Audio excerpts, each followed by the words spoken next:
तर ओके बघूयात आपण poem. The sower. Sitting in a porchway cool, sunlight I see dying fast, twilight hastens on to roll.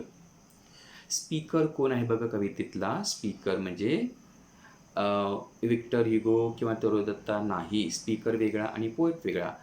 कवितेमध्ये बोलणारा व्यक्ती कोण आहे? फार्मर आहे का? फार्मर पण आहे, पण फार्मर विषयी सांगतोय एक आपल्याला कवी, तर आपण तो स्पीकर म्हणूया कवी. तो काय करतोय? Sitting in a porchway. Porchway वरंडा. वरंड्यामध्ये बसला आहे, कूल आहे, सनलाईट. कूल आहे पण सनलाईट आहे. I see dying fast. Sunlight dying fast. Sunlight काय होत आहे? फास्ट पुढे जात आहे, म्हणजे दिवस चाललेला आहे, म्हणजे दिवस मावळायला चाललेला आहे असं आहे. Sunlight dying fast. सूर्य मावळतीकडे चाललेला आहे फास्ट. ट्वायलाईट म्हणजे संधी प्रकाश, म्हणजे सायंकाळची वेळ. जसा सूर्य मावळतो आणि त्याच्यानंतरही लगेच अंधार पडत नाही, तर सूर्य मावळ्याच्या नंतर थोडा वेळ जे आपल्याला दिसतं त्याला म्हणतात संधी प्रकाश, आणि तो ट्वायलाईट.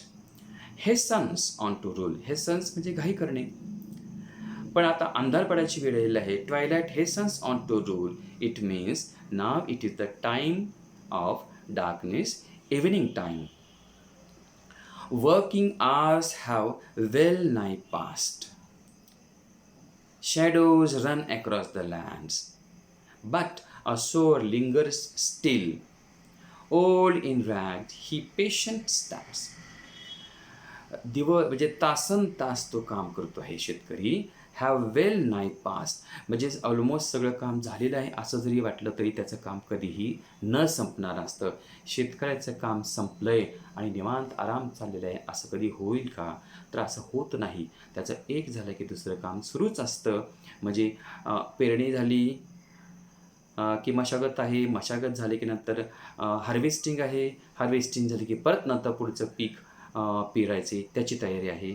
अशी एकसारखी कामं चालूच असतात. आणि म्हणून शेतकरी काय करतो आहे? ऑलमोस्ट त्याचं काम झालेलं आहे तरी पूर्ण झालेलं नाही. Shadows run across the land. Shadows run आपल्याकडे मराठीमध्ये पण म्हणतात की सावल्या लांबल्या. सावल्या लांबतात म्हणजे काय? तर सावली छोटी असते. ती कधी असते? सगळ्यात छोटी सावली असते ती म्हणजे जेव्हा सूर्य डोक्यावर असतो तेव्हा सगळ्यात छोटी असते. आणि मग सूर्य जेव्हा मावळतीला जातो तेव्हा हळूहळू सावली अशी मोठी होत जाते. आणि मावळतीच्या वेळेस म्हणजे तुम्ही संध्याकाळच्या वेळेस जर आपली स्वतःची सावली बघितली तर ती खूप लांब मोठी दिसते. तसं या ठिकाणी काय म्हणलं आहे? सायंकाळची वेळ झाली हे सांगायचं आहे कवीला. Shadows run across. आणि आता रन होत आहेत म्हणजे निघून जात आहेत सावल्या across the lands. But the sower linger still. म्हणजे सायंकाळ झालेली आहे, संध्याकाळची वेळ झाली, आता अंधार पडायची वेळ झाली, तरीसुद्धा द सोअर लिंगर्स. लिंगर्स म्हणजे रेंगाळणे. तरीसुद्धा तो आणखीन शेतावरतीच रेंगाळतोय म्हणजे तिथेच आहे तो, कारण त्याचं काम कधीही न संपणार आहे. Old in rag. त्याचं डिस्क्रिप्शन कसं केलं आहे? शेतकरी कसा आहे? ओल्ड वयस्कर आहे, वय झालेलं आहे. इन रॅग्ज. रॅग्ज म्हणजे कपडे. आता शेतकऱ्याचे कपडे कसे असणार आहेत? तर रॅग्ज ह्या शब्दाला महत्त्व आहे. क्लोथ असं नाही म्हटलेलं, पण रॅग्ज म्हणजे शेतकऱ्याचे कपडे तर कुठे फाटलेले असतात, खराब झालेले असतात, काळे पडलेले असतात, त्याला रॅग्ज असं म्हटलेलं आहे. ही पेशन्स स्टँड्स. आणि अतिशय संयमानं. He is tolerant. पेशंट म्हणजे टॉलरंट, संयमी आहे, धीराच आहे शेतकरी.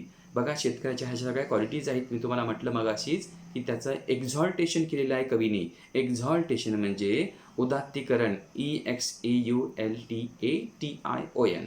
एक्झॉल्टेशन म्हणजे त्याला मोठं केलेलं आहे कवीने. त्याच्या क्वालिटीज सांगितल्या आहेत. म्हणजे एकतर ऑप्टिमिस्टिक आहे तो, कितीही कष्ट करतोय, म्हणजे त्याचं काम एवढं जरी असलं तरी काय करतोय तो? म्हणजे धीर धरतोय, त्याचा हार म्हणत नाही, ऑप्टिमिस्टिक आहे. He is very assertive, positive आहे, हार्डवर्किंग आहे, इंडस्ट्रीज आहे. अशा कितीतरी क्वालिटीज आपल्याला त्याच्या सांगता येतील. Old in rags. अगदी त्याच्या कपड्यामध्ये म्हणजे फाटलेले कपडे आहेत थोडेसे. ही पेशन्स म्हणजे धीरानं संयमानं तो थांबलेला आहे. Looking on I feel a thrill. आणि त्याच्याकडे पाहून मला अतिशय थ्रिल म्हणजे काहीतरी असं थ्रिलिंग वाटायला लागलेलं आहे. आता कवीला एवढं थ्रिलिंग वाटण्यासारखं काय, तर कवीच्या मनाबद्दलमध्ये शेतकऱ्याबद्दल जो असणारा आदर आहे हाच आपल्याला या ठिकाणी लक्षात येतोय. त्याच्याकडे पाहून त्याची पाठमोरी जी आकृती आहे ती पाहून कवीला वाटते की अरे हा शेतकरी खरंच अन्नदाता किती मोठा आहे, याचं कार्य किती मोठं आहे. Looking on I feel thrill, black and high his silhouette. Silhouette म्हणजे त्याची पाठमोरी आकृती, आणि सिलौट ह्याचा अर्थ बघा या ठिकाणी काय, shape outline of someone against brighter background. म्हणजे जसं आपण फोटो काढतो आणि फोटो काढता असताना पाठीमागं एखादी लाईट सोडली तर आपली ही काय दिसते, आउटर बॅकग्राऊंड दिसते, त्याला म्हणतात सिलौट. त्याची ही अशी पाठमोरी आकृती दिसायला कवीला डॉमिनेट्स द फरोज डीप. डॉमिनेट म्हणजे वर्चस्व आहे, त्याचं वर्चस्व आहे त्या शेतीमधल्या प्रत्येक गोष्ट त्याला माहिती आहे. फरोज आणि त्याच्या लाईनच्या आहेत, ज्या चॅनल आहेत म्हणजे शेतामध्ये पिकामधले, तर ते त्याच्यावर त्याचं वर्चस्व आहे. प्रत्येक म्हणजे धान्य त्याच्या हातातून गेलेलं असल्यावर त्याला खूप माहिती आहे. आणि या ठिकाणी काय म्हणते, त्याच्या लाईन्स आहेत पेरणी करतानाच्या, त्याला खूप त्याचं कमांड आहे. आणि पेरणी करणं हे कोणाचंही काम नाही. पेरणी करणाऱ्या शेतकऱ्याला खूप अनुभव लागतो. काय पेरणी ही दाट झालेली चालत नाही, पातळ झालेली चालत नाही. प्रत्येक धान्य हे व्यवस्थित पडलं पाहिजे, म्हणून त्याला स्किल आहे त्याचं एक. आणि तसा तो शेतकरी डॉमिनेट आहे कारण तो अनुभवी आहे. Now to sow the task is set. आणि अशा प्रकारचं सोईंग टास्क इज सेट म्हणजे सुरू झालेलं आहे. Soon shall come a time to reap. आणि आत्ता पेरणी चालू आहे तरीसुद्धा त्याच्या डोक्यात विचार कोणता आहे की लवकरच काय येणार आहे, पीक येणार आहे. ह्याला म्हणतात पॉझिटिव्हिटी, ह्याला म्हणतात ऑप्टिमिस्टिक वे. म्हणजे आत्ता पेरणी चालू आहे तरी पिकाचा विचार आहे. मग आपल्याला बोध काय घेता येईल, आपल्याला या ठिकाणी शेतकऱ्याकडून किती गोष्टी शिकता येतील. पॉझिटिव्हिटी शिकता येईल, हार्डवर्क शिकता येईल, टॉईल, श्रमप्रतिष्ठा हे मूल्य ह्या कवितेमधून रिफ्लेक्ट होते. हे तुम्हाला सांगितलं मी, कुठलं तरी मूल्य दिसलंच पाहिजे. श्रमप्रतिष्ठा आहे हे शिकता येईल, आत्मविश्वास आपल्याला त्याच्याकडून घेता येईल. आणि सगळ्यात महत्त्वाचे आहे की जेव्हा तुम्ही सुरुवात करता तेव्हा सुरुवात ही नकारात्मक विचारांना न करता पॉझिटिव्हिटी असली पाहिजे. आणि म्हणून well begun is half done असं म्हणतात. सुरुवात कोणत्याही गोष्टीची कशी झाली त्याचा शेवट असतो. आणि म्हणून शेतकरी त्याच्या मनात काय विचार आहेत की लवकरच काय होणार आहे, पीक येणार आहे. Soon shall come a time to reap. Marches he along the plain to and fro, and scatters wide from his hands the precious grain. March म्हणजे काय करणे, कूच करणे. या ठिकाणी वॉकिंग हा शब्द केलेला नाही, ते कवीने आवर्जून मुद्दाम टाकलेला शब्द आहे. मार्चिंग आहे, त्या मार्चमध्ये खूप मोठा अर्थ आहे, कूच करणे. ही अलॉंग द प्लेन, त्या शेतातून तो असं काय करतो आहे, मार्चिंग करतो आहे. टू अँड फ्रो म्हणजे इकडून तिकडे, जे तास म्हणतो आपण त्याला मराठीमध्ये. पेरणी करता असताना असं जाणं परत, आणि हे करत असताना त्याच्या बैलांना सुद्धा सांगायची गरज लागत नाही बघा. ऑटोमॅटिक बैलसुद्धा त्यांना सुद्धा तसे वळण लागलेलं असतं. अँड स्कॅटर्स वाईड, आणि अशा प्रकारचं तो धान्य विस्कटतो आहे. स्कॅटर म्हणजे ते धान्य अशा प्रकारे जमिनीमध्ये पेरतो आपण. त्याला मराठीमध्ये ग्रामीण भाषेमध्ये म्हणतात काळ्या आईची ओटी भरणे. पेरणी करणं त्याला म्हणतात काळी आई. काळी आई म्हणजे जमीन, शेती, आणि तिची ओटी भरायची म्हणजे धान्य. तर एखाद्या वर्षी पाऊस नाही झाला तर शेतकऱ्याला वाईट वाटतं, तर काय म्हणतो, तो काळ्या आईची ओटी भरता नाही आली म्हणून थोडा जरी पाऊस झाला तरी तो थोडीशी तरी पेरणी करतोच, कारण हे चांगलं नाही न पेरणी करता काळ्या आईची ओटी भरायची असं शेतकरी म्हणतात. To and fro and scatters wide from his hands the precious grains. Precious मौल्यवान धान्य कसं आहे, प्रेशियस आहे. त्याला कशाची उपमा देऊ शकतो आपण, सोन्याची, हिऱ्याची उपमा देऊ शकतो धान्य जेव्हा पडतं तेव्हा. आणि पेरणीसाठी जे धान्य टाकलं जातं तिथं मोठं टपोरे दाणे घेतले जातात.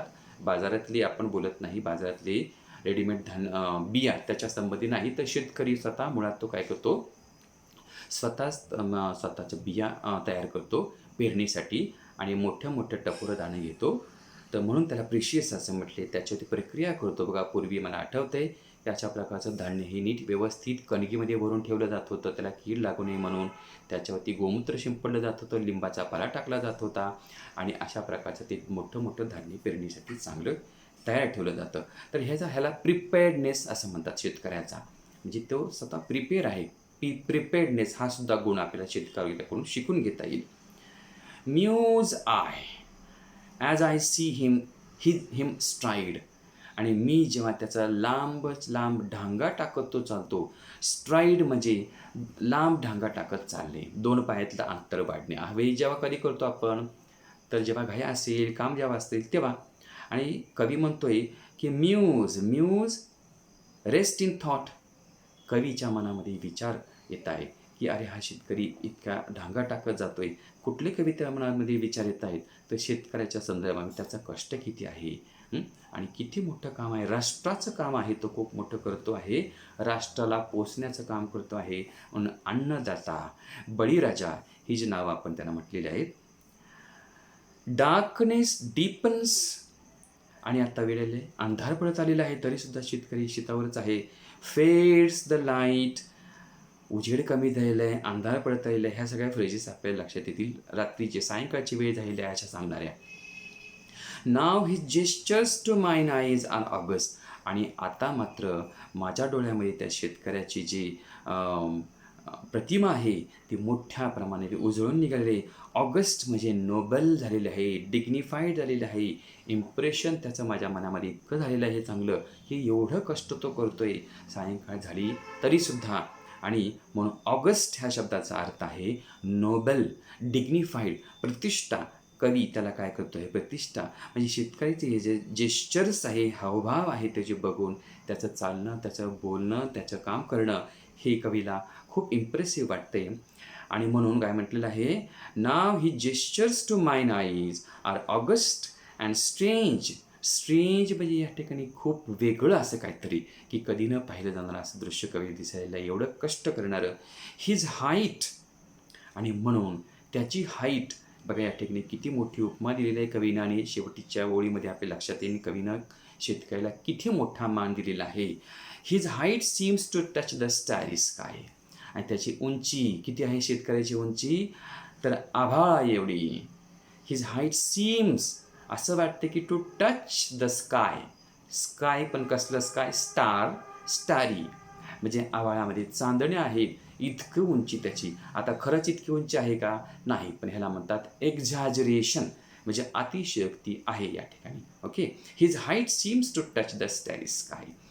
तर अशा प्रकारे कवीनं काय केलं या ठिकाणी, त्याचं एक्झॉल्टेशन केलेलं आहे, शेतकऱ्याचं उदात्तीकरण केलेलं आहे. आणि खरोखरच आपण जी नावं त्याला दिलेली आहेत, बळीराजा वगैरे, ती या ठिकाणी आपल्या लक्षात येतात. तर आपण आता काय करूया की फिगर्स ऑफ स्पीच आपण एकदा बघूया. पुढे क्वेश्चन्स आहेतच पण तरीसुद्धा बघा. Sitting in a porchway cool, sunlight I see dying fast, twilight hastens on to rule, working hours have well nigh passed.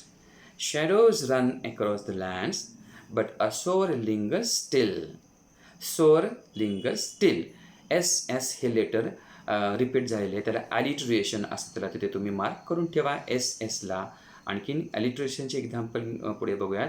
ॲलिट्रेशन म्हणजे एक लेटर हा साऊंड रिपीट झालेला आहे शब्दाच्या सुरुवातीला. तर अजून पुढे बघा काय आहे, डार्कनेस डीपन्स, खालून चौथी ओळ बघा, लेटर डी रिपीट झालेलं आहे की नाही. डार्कनेस डीपन्स, तर हा डी साऊंड काय केलेला आहे, रिपीट केलेला आहे. हे सुद्धा ॲलिट्रेशनचे एक्झाम्पल आहे. आणि लास्ट लाईन आहे ती seems to touch the starry sky, यामध्ये सुद्धा लेटर एस हे काय केलेलं आहे, रिपीट केलेलं आहे. आणि म्हणून हे ॲलिट्रेशनचे एक्झाम्पल आहे. तर ॲलिट्रेशन म्हणजे काय, when the first letter consonant sound is repeated to produce sound, it is called alliteration. हे आपल्याला एक्झाम्पलमध्ये लिहायचं आहे. आणि मग ते कुठलं लेटर आहे, तर लेटर एस इज रिपीटेड व ते लेटर डी इज रिपीटेड हे लिहायचं आहे. त्यानंतर आणखीन आपल्याला पुढे बघा, ट्रान्सफर्ड एपिथेट असे आपल्याला एक्झाम्पल म्हणता येईल बघा. Inversion. Marches he along the plain, अशी लाईन आहे बघा. Marches he along the plain. खरं तर काय पाहिजे, he marches along the plain असं असायला पाहिजे ना. पण या ठिकाणी काय केलं आहे, पोएटिक इफेक्ट येण्यासाठी कवी काय करतो, शब्दांची अदलाबदल करतो आणि त्याला म्हणतात इन्व्हर्जन, INVERSION. आणि मग आपल्याला एक्झाममध्ये करेक्ट प्रोज ऑर्डर सुद्धा लिहायची असते. ही जी लाईन आहे, it is an instance of inversion and the correct prose order PROSE correct prose order is he marches along the plain असं लिहायचं असतं. त्यानंतर खाली muse I as I see हे पण आहे, I muse as I see असंही करता येईल आपल्याला. ओके, तर अशा प्रकारे हे फिगर्स ऑफ स्पीच आहेत. आणि शेवटच्या ओळीमध्ये आपल्याला काय मिळालं आहे, कवीनं हे एक्झॅजरेशन म्हणजे अतिशयोक्ती हे आहे. अतिशयोक्ती व्यक्त केलेली आहे. ओके, तर ब्रेन स्टॉर्मिंग ॲक्टिव्हिटीज बघितलेल्या आहेत, तुम्ही लिहिलेल्या आहेत, समोर ठेवलेल्या आहेत, आन्सर्स पाठवलेले आहेत तुम्हाला. त्याच्यामधून आपल्याला लक्षात येईल चॅलेंजेस आणि सोल्युशन्स. एक एक्झाम्पल लिहिलेलं आहे, शेतकऱ्याच्या आयुष्यामध्ये चॅलेंजेस आहेत वॉटर स्कॅर्सिटी आणि मग त्याच्यावर सोल्युशन काय आहे, रेन वॉटर हार्वेस्टिंग म्हणजे पाणी अडवा पाणी जिरवा. आणखीन काय चॅलेंजेस आहेत बघा, क्रेडिट अँड इंडेप्टेडनेस म्हणजे कर्ज बाजारपणा शेतकऱ्यामध्ये आहे, कर्ज होतो. आणि मग त्याच्यावरती सोल्युशन काय आहे, गव्हर्नमेंट अँड NGOज हेल्प आपल्याला म्हणता येईल की गव्हर्नमेंटकडून त्याला काही सबसिडीज वगैरे मिळाव्या. NGOज जे असतात ते NGO बऱ्याचशा प्रकारे शेतकऱ्यांना कर्ज देतात कमी व्याजाने. किंवा SHGज असं म्हणतात, SHG म्हणजे सेल्फ हेल्प ग्रुप म्हणजे बचत गट. त्या बचत गटाच्या माध्यमातूनही शेतकऱ्याला कर्ज मिळू शकतं. लँड इश्यूज असतात शेतकऱ्याचे आणि मग ते लँड इश्यूजसुद्धा कसे कुठल्या डिपार्टमेंटकडून सॉल्व केले जातात, with intervention of revenue department महसूल खाते. क्लायमेटिक चेंज आहे, बरेचसे क्लायमेटिक चेंज आहे, जसं आपण आता म्हणतो की आता पावसाची वेळ नाही तरीसुद्धा पावसाचं जोरात आगमन आहे आणि त्याला आपल्याला काय म्हणता येईल की प्रॉपर प्लॅनिंग करता येईल. प्लांटेशन आहे, protection of trees, protection of plant आपल्याला करता येईल. सोशल ग्रुप जे आहेत जसं आत्ता मी तुम्हाला सांगितलं की SHGज त्यांचंही या ठिकाणी मोठं योगदान आहे की formation of social groups, self help group बचत गटाच्या माध्यमातून. लॅक ऑफ ॲडव्हान्स टेक्नॉलॉजी, शेतकऱ्याला ॲडव्हान्स टेक्नॉलॉजी फायदा कोण देते, मग जसं की हवामानाचा अंदाज होणार आहे की पाऊस पडणार आहे वगैरे 2 दिवसामध्ये अगोदर, आता शेतकरी प्रिपेअर राहतील, धान्य वगैरे झाकून ठेवतील त्यांचं. अशा प्रकारे त्यांना अवेअरनेस प्रोग्राम त्यांच्यामध्ये निर्माण करता येईल. गव्हर्मेंट किंवा नॉन गव्हर्मेंट ऑर्गनायझेशन्स किंवा शेतकऱ्याचं झालं नुकसान झालं असेल तर त्याला त्याचं भरपाई देता येईल. डायव्हर्सिफिकेशन म्हणजे हे शेतकरीचे वेगवेगळ्या प्रकारे असे वेगळे विभागणी झालेली आहे, तर शेतकऱ्याला एकाच छताखाली आणून त्यांचं सगळ्यांना मार्गदर्शन करून त्यांना काय करता येईल, एकत्र आणता येईल आणि मग त्यांना पिकाच्या संदर्भात असेल, मार्केटच्या संदर्भात असेल असं त्यांना किंवा शेतीला जोडधंदा कसा द्यायचा त्याच्या संदर्भामध्ये शेतकऱ्याचा अवेअरनेस निर्माण करता येईल, मार्गदर्शन करता येईल. आणि शेवटचा मुद्दा आहे तो मार्केट रिस्क. शेतकऱ्याला मगाशी जसं म्हटलं मी तसं शेतकऱ्याच्या हातात मालाची किंमत ठरवण्याचा अधिकार नाही, पण आणि त्यामुळे काय होतं, मार्केट रिस्क ज्या भाव जो असेल त्या भावाला शेतकऱ्याला धान्य द्यावं लागतं, कारण तो थांबू शकत नाही. कारण जेव्हा पेरणी केली असते तेव्हापासूनच त्याच्याकडे कर्ज असतं, लोकांचे पैसे द्यायचे असतात आणि म्हणून तो ज्या भावाला आहे त्या भावाला देऊन टाकतो. पण त्याच्यासाठी मग त्याला काय करता येईल, तर त्याला त्याच्यावरती सुद्धा सोल्युशन येता येईल की मार्केट रेट कधी आहे, किती आहे, केव्हा वाढेल आणि मग तेव्हा विकलं तर धान्य येईल. तोपर्यंत त्याची ज्या गरज आहे त्या गरजा भागवण्याचं काम आपल्याला सरकार किंवा NGOजकडून करता येईल. पुढे the poet has observe the sower closely. कवीनं खूप जवळून त्याचं निरीक्षण केलेलं आहे, हे आपल्या लक्षात येते कविता वाचल्यानंतर. Express in your own words the reverence म्हणजे respect the poet has for the sower. कवीच्या मनामध्ये अतिशय काय आहे, शेतकऱ्याच्याबद्दलचा आदर आहे आणि तो आदर आपल्याला प्रत्येक ओळीमध्ये लक्षात येतो आहे आणि त्यानं दाखवून दिलेलं आहे बघा. त्याचं पोश्चर कसं आहे, त्याचे जेस्चर कसे आहे, त्याचे कामाची पद्धत कशी आहे, त्याचं स्किल किती आहे त्याच्यामध्ये आणि त्याचा कॉन्फिडन्स कसा आहे, त्याचे डॉमिनेट्स द फरोज, त्याची कमांड आहे त्याच्या कामावरती आणि पॉझिटिव्हिटी ऑप्टिमिस्टिक आहे. ही soon shall come a time to reap म्हणजे आत्ता पेरणीच आहे पण आत्ताच्या त्याची स्वप्न आहेत कोणती, पीक घेण्याची. अशा कितीतरी गोष्टी आपल्याला शेतकऱ्याच्या लक्षात येतील, कवीने या ठिकाणी वर्णन केलेल्या. The poet is prompted to call the sower and august personality, noble personality, which means one who has reached the highest position in his workplace. स्वतःच्या कामामध्ये ज्यानं एक अतिउच्च टोक गाठलेला आहे असा हा शेतकरी. म्हणजे एखाद्या बिझनेसमॅननं खूप चांगला मोठा बिझनेस केला तर त्याच्या आपण खूप वाहवा घेतो, कदर करतो. पण शेतकरीसुद्धा तो त्याच्यासाठी बिझनेसमॅनच आहे, पण त्याच्या कामाचं कौतुक केलं जात नाही, हेच आपल्याला सांगायचं आहे.